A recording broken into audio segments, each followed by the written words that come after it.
So the 80s was when it started to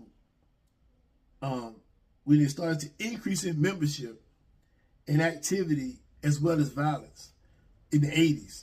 Now, also what was going on in the 80s, that's when the crack era hit. Now, we ain't had nothing like that since.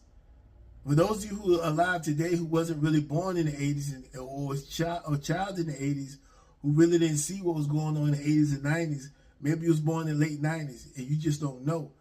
There ain't nothing like that happened since then. What was going on in the black community in the 80s was terrible. That crack epidemic was terrible. Some people say they're 80s, right? But the crack epidemic went from the 80s all the way to the late 90s, like 97, 98, 99. It wasn't just the 80s. It went on for a long period of time.